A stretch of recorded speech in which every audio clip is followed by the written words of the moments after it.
Once upon a time, there was a beautiful seaside village called Driftwisk. There lived a sleek gray cat named Marlowe.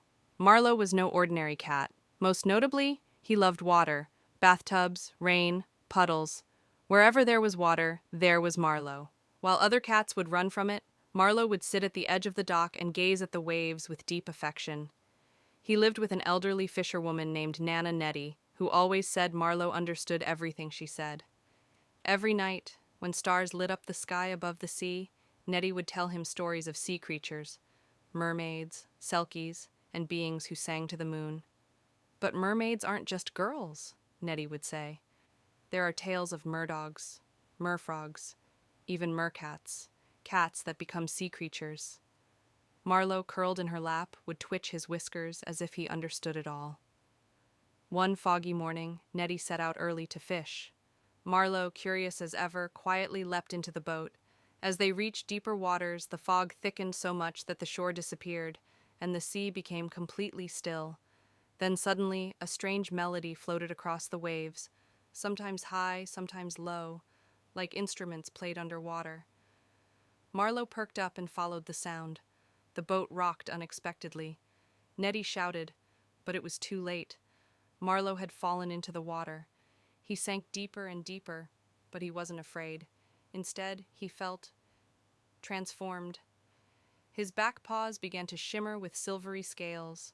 His legs fused into a beautiful tail, and gills formed on his neck. When he opened his eyes, he wasn't drowning. He was swimming. Marlowe had become a mercat. The underwater world was stunning. Coral castles, glowing fish swimming like stars, and forests of swaying kelp. Marlowe flicked his tail and dashed forward, faster than any bird he'd ever chased on land. Soon he was greeted by other sea creatures. Lula, an octopus librarian, Sir Barnaby, a narwhal knight, and a mischievous school of sardines who called themselves the Glitters. They welcomed Marlowe warmly. "You are the one from the prophecy," Lula said excitedly. "A land cat who becomes a mercat, destined to protect the Great Pearl." "The Great Pearl?" Marlowe asked. "It maintains balance between sea and land," Sir Barnaby said gravely, "but the Deep King has stolen it." Marlowe missed Nettie, but his heart beat faster. An adventure was calling. His journey took him through caves, glowing jellyfish fields, and past ancient shipwrecks guarded by sea spirits. Along the way, Marlowe showed bravery, cleverness, and kindness. He rescued a dolphin, escaped a dangerous whirlpool, and tricked a grumpy sea witch into giving him a magical shell that glowed near the pearl. At last, he reached the Deep King's lair, a dark trench surrounded by black coral. The Deep King, a massive eel with golden eyes, laughed at him. "You're just a house cat," he sneered. "What can you possibly do?"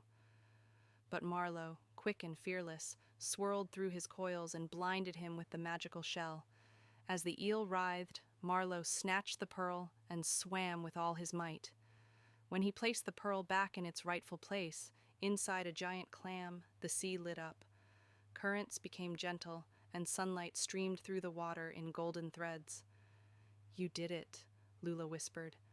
"The ocean owes you everything." Though part of him wanted to stay, Marlowe missed his home. The sea creatures understood. With one last flick of his tail, he swam to the surface, where Nettie waited at the dock, tears of joy in her eyes. As she hugged him, the transformation faded. His tail became paws again, his gills turned back into whiskers. But whenever the moon shone bright and the waves were calm, Marlowe would disappear for a night or two. Nettie never worried. She'd just smile and say, "Gone for a swim again, my little sea cat. And if you ever visit Driftwisk, you just might spot a gray blur gliding through the water, swift, shining, and free." Kids who love their mom and dad, please subscribe to the channel. Thank you.